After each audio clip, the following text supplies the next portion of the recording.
सुप्रभात। आज हिंदी क्षितिज भाग 2 काव्यखंड का फर्स्ट चैप्टर लेकर आए हैं सूरदास जी के पद। तो चलिए शुरू करते हैं आज का पहला चैप्टर। सूरदास जी का जन्म 1478 में माना जाता है। एक मान्यता के अनुसार उनका जन्म मथुरा के निकट रोनकता या रेणुका क्षेत्र में हुआ, जबकि दूसरी मान्यता क्या कहती है कि उनका जन्म स्थान दिल्ली के पास सिही में माना जाता है। महाप्रभु वल्लभाचार्य के शिष्य सूरदास अष्टछाप के कवियों में सर्वाधिक प्रसिद्ध हैं। वे मथुरा और वृंदावन के बीच गौघाट पर रहते थे और श्रीनाथ जी के मंदिर में ही अपने भजन कीर्तन किया करते थे। अब सन 1583 में पारसोली में उनका निधन हुआ था। उनके 3 ग्रंथ थे जो सबसे ही ज़्यादा लोकप्रिय थे। कौन कौन से? एक सूरदास, दूसरा साहित्य लहरी और तीसरा सुर सारावली। लेकिन इन 3 में भी सबसे ज़्यादा जो लोकप्रिय था वो कौन सा था? सूरसागर। खेती और पशुपालन वाले भारतीय समाज का दैनिक अंतरण चित्र और मनुष्य की स्वाभाविक वृत्तियों का चित्रण सुर की कविता में मिलता है। अब सुर वात्सल्य और श्रृंगार के श्रेष्ठ कवि माने जाते थे। कृष्ण और गोपियों का प्रेम सहज मानवीय प्रेम की प्रतिष्ठा करता है। सुर ने मानव प्रेम की गौरव गाथा के माध्यम से सामान्य मनुष्यों को हीनता बोध से मुक्त किया है, उनमें जीने की एक ललक पैदा की है। उनकी कविता में ब्रज भाषा का निखरा हुआ रूप है। वह चली आ रही लोकगीतों की परंपरा को ही श्रेष्ठ कड़ी है। अब इसका थोड़ा संक्षिप्त परिचय देख लेते हैं कि यहाँ सूरसागर के भ्रमर गीत से 4 पद लिए गए हैं। अब कृष्ण ने मथुरा जाने के बाद स्वयं न लौटकर उद्धव के जरिए गोपियों के पास एक योग संदेश भेजा था। उद्धव ने निर्गुण ब्रह्म और योग का उपदेश देकर गोपियों की विरह वेदना को शांत करने का प्रयास किया। गोपियां ज्ञान मार्ग की बजाय प्रेम मार्ग को पसंद करती थी। इसी कारण उन्हें उद्धव का शुष्क संदेश पसंद नहीं आया। तभी वहाँ एक भौरा आ गया। यहीं से भ्रमर गीत का प्रारंभ होता है। गोपियों ने भ्रमर के बहाने उद्धव पर व्यंग्य बाण छोड़ दिए। पहले पद में गोपियों की यह शिकायत वाजिब लगती है कि यदि उद्धव कभी स्नेह के धागे में बंधे होते तो वे विरह की वेदना के अनुभूत अवश्य कर पाते। दूसरे पद में गोपियों की यह स्वीकारोक्ति कि उन्हें मन की अभिलाषाएं, जो गोपियों के मन की अभिलाषाएं थी, वे मन में ही रह गई हैं, कृष्ण के प्रति उनके प्रेम की गहराई को अभिव्यक्त करती हैं। तीसरे पद में वे उद्धव की योग साधना को कड़वी की ककड़ी की जैसा बताकर उन्हें एक निष्ठ प्रेम में दृढ़ विश्वास प्रकट करती है। और जो अंतिम पद है चौथा, उसमें उद्धव को ताना मारती है और कृष्ण ने अब राजनीति जो पड़ी थी, अंत में गोपियों द्वारा उद्धव को राजधर्म यानी कि प्रजा का हित करना चाहिए याद दिलाया जाना सूरदास की लोक धार्मिकता को दर्शाता है। तो चलिए शुरू करते हैं हमारा प्रथम पद। उधो तुम हो अति बड़भागी, अपरस रहत स्नेह तगाते, नाहिन मन अनुरागी,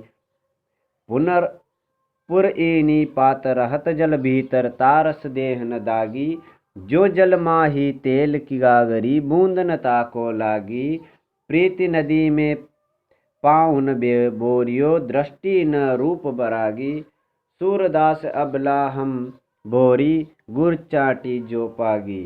अर्थात इसका पहली पंक्ति के माध्यम से सूरदास जी गोपियों के माध्यम से कहते हैं, उधो तुम हो अति बड़भागी, यानी कि व्यंग्य करते हुए सूरदास जी क्या कहते हैं कि हे उद्धव, तुम बड़े ही भाग्यवान हो।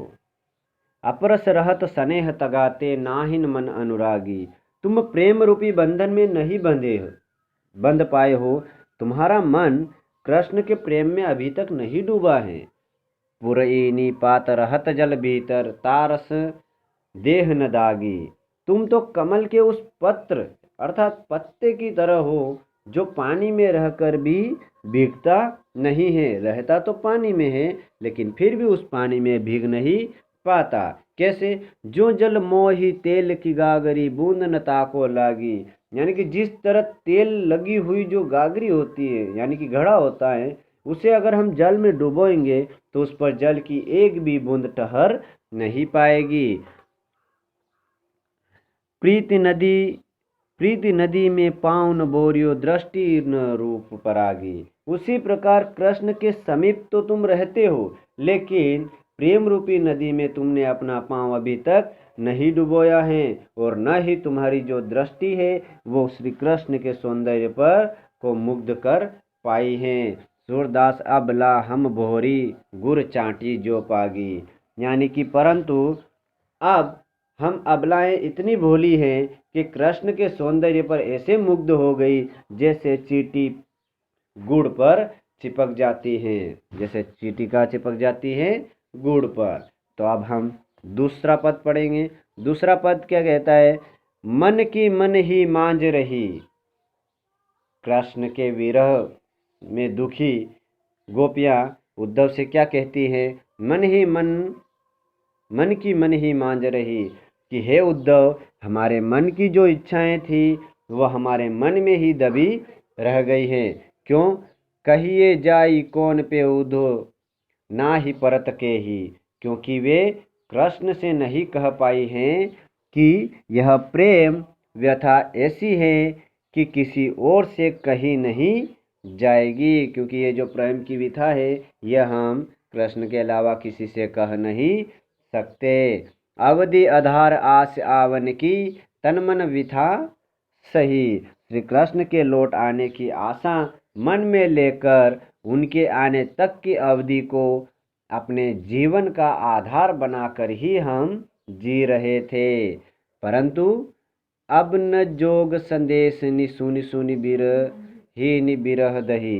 परंतु अब योग के संदेश सुनाकर तुम हमारे विरह की ज्वाला को और अधिक जला रहे हो।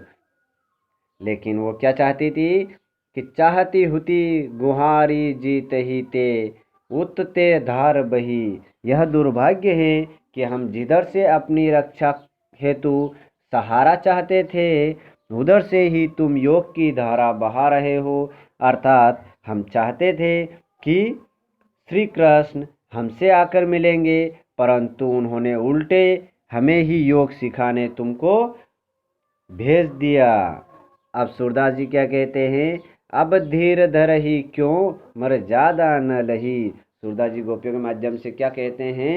दूसरे पद की अंतिम पंक्ति में अब तो कृष्ण ने ही मर्यादा भंग कर दी है। अब बताओ हम धैर्य कैसे धारण कर सकते हैं? अब तीसरे पद में सूरदास जी गोपियों के माध्यम से क्या कहते हैं? हमारे हरिहारिल की लखरी। यानी कि हमारे लिए कृष्ण हारिल पक्षी के पंजों में थामी हुई लकड़ी की तरह हैं।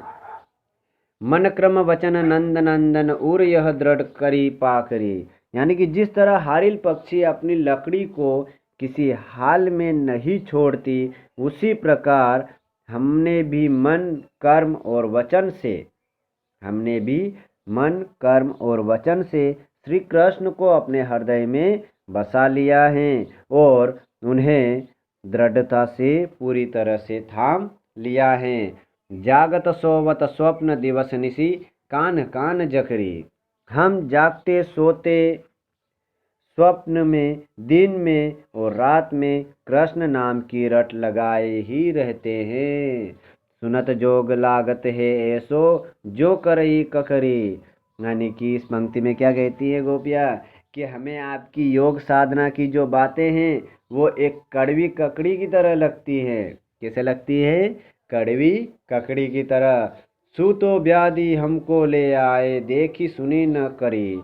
तुम यह योग रूपी तुम यह योग रूपी रोग हमारे लिए लेकर आए हो। जो योग साधना का संदेश है ये एक तरह का रोग बताती है गोपियाँ, जिसके बारे में न हमने कभी सुना, न कभी देखा, न कभी हमने यह भोगा है। यह तो सूर तिन ही ले सौंपो, जिनके मन चकरी। इस योग का संदेश तो उन्हें देना चाहिए जिनका मन चक्री की तरह अस्थिर हो गया है। हमें इसकी ज़रूरत नहीं है। क्यों? क्योंकि हमारा मन तो पहले से ही कृष्ण के प्रति दृढ़ है। अब सूरदास जी का अंतिम यानी कि चौथा पद। हे हरि राजनीति पढ़ी आए। गोपिया उद्धव से क्या कहती है कि श्री कृष्ण ने राजनीति पढ़ी हुई है। समझी बात कहत मधु करके, समाचार सब पाए। हे भ्रमर उदो, तुम्हारी बात सुनते ही हम यह जान गई थी। तुमने सब समाचार पाकर यह लगता है कि तुमसे हमें जो समाचार मिले हैं यह पाकर हमें क्या लगता है कि इक अति चतुर होते पहले ही अब गुरु ग्रंथ पढ़ आए। तुम तो पहले ही चतुर थे और अब अपने गुरु यानी कि श्री कृष्ण से राजनीति के ग्रंथ भी पढ़कर आ गए। बड़ी बुद्धि जानी जो उनकी जोग संदेश पठाए। श्री कृष्ण की बुद्धि का बड़प्पन भी हमें समझ आ गया है, तभी तो उन्होंने योग संदेश भेजा है। उदो भले लोग आगे के परहित डोलत धाए। श्री कृष्ण की बुद्धि का बड़प्पन भी हमें समझ आ गया है, तभी तो उन्होंने योग संदेश भेजा है। अब अपने मन फेर पाइए, चलत जो होते चुराए। हे उदो, अपने मन पहले ही भले लोग दूसरों की भलाई करने के लिए आगे आते थे। ते क्यों अनिति करे आपुन, ते जे ओ अनिति छुड़ाएं।